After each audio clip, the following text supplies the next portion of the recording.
Okay. Ije. Madame. Now. Go on, Madame. Vibwa se Spain. Ije. Again, only I do oyi na gbe we.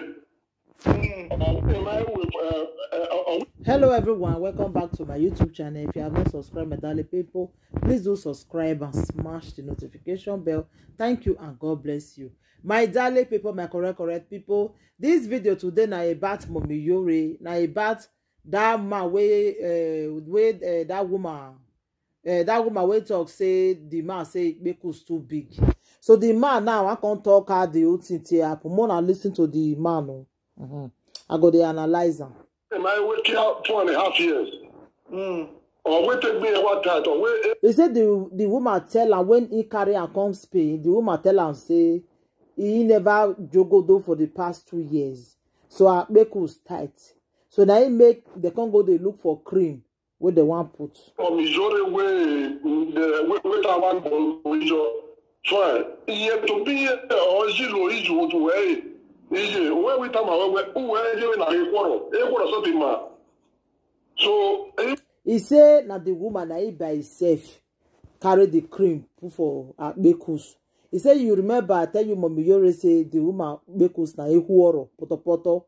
How you go to describe woman Ikpekus like that and Mommy Yore dey laugh? You no good now. How you go to describe person Ikpekus like this? You no good.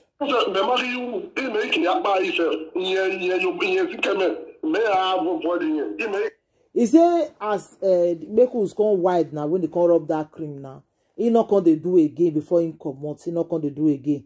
You not come know say that the cream na he cause am. Woman put cream for Ikpekus, the Ikpekus come big because of that one. You say because of that one you not come do again at all. Now that's one you be the look for. Me I don't understand. And you tell us you cannot put the cream again now. God bless you.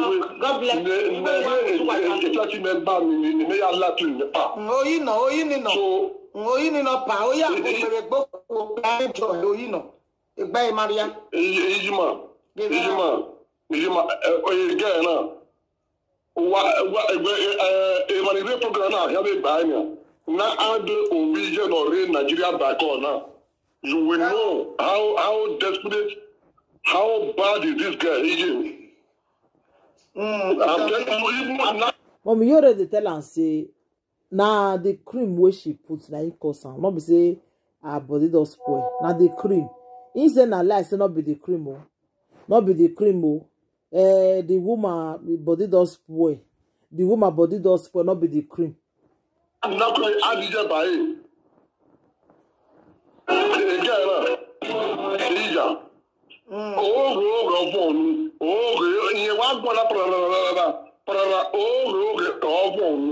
now, in a command where he had to go to or where who measure even here in Missouri, who measure where all men debate over. You know, a problem here. He got to he say can't tell her say one give Mommy Yore money. He say the girl can't tell her say the money we want give Mommy Yore, make sure say my own big pass Mommy Yore oh no. He got to he got one man. How you got to know say she not dey lie Mommy Yore? Mommy Yore say he woman told because of it well because he can't talk say he want give him money. So men they lie well. You maybe the woman now will come if the woman say talk now you go see shock.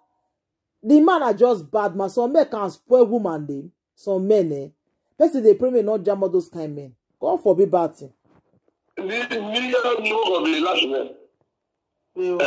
fine. The problem is, more young would hear the game of me. You're very years long. We're worried. But when originally, he got a 200 year no, you have to make doy. So, Oina, Uganda, on our way out. The fact is, they are not here in Nigeria. You know, we are the one of Joey, you want to, we want to say, want to. And can I give it already sleeping in the Yamari team? Maybe here, away, is here for me. You got 150,000. And you know, he go na move Vieni or 20 call one will know. He say come send money give the woman make stay buy cream. Make his send for am. The woman come say no problem. When they come give the woman the money now, he say the woman not come call am again. The woman wan come talk now. He say mama dey sick. Say na 150,000 naira. Na him dey spend. You know I paid it. Even a job was there or two. The master did work. Or he said, do it. I did a job more by a Canada tour. Or he sent it 50,000 to but then I come a job more than 60,000 to so, when you're not a year, on a movie or women may call. Novija have 50,000 AM with Ivy. That's 150,000. I have to originally we had to take by all because it's a month. He got no, he's a airline and no, do Ovija by for you to know who is saying the truth and who is lying. Okay, only the Bolofawa, the very first time they had to the program. You say, Mama Yore, if Mama Yore is saying they like make it add the woman's sister join her, make it listen to wait till that one wants to talk. Oh, you have a very clever question. We know or where shopping go or we know. Where shopping You say when the woman talk, Mama Yore ask and say you do shopping. You do shopping, can't give you when they come. You say the woman say no. And the man say na lie saying do shopping. Who can they talk truth for the 12 for Nana? Even they saw a song that they will be no anymore. More be no be any but no.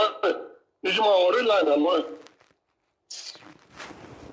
The following day, all I were even here said the gear that this no a parlor funny just said the no. Pa. Only say. If your man may hear said to one, he may own way legbe. You know one. People say this I've told my mother. Even tamotia ne toine. So ni more diary ni maybe more diary. You know what I say? Of Saverio. If I may own time my way or your pan way. When we always say make two of the yacht separate. They don't match together and make the yacht separate. The man saying I'm waiting industry reason too. No job when the dad okay. When I go no more so. Remember, Papa.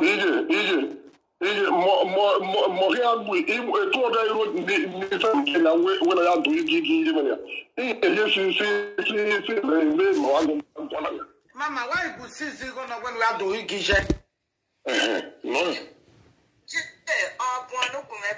For respect. Where Okay, Nikwa. Where Nicholas well, go women well, don't where that.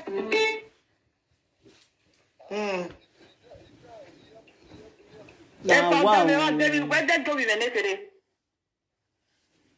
We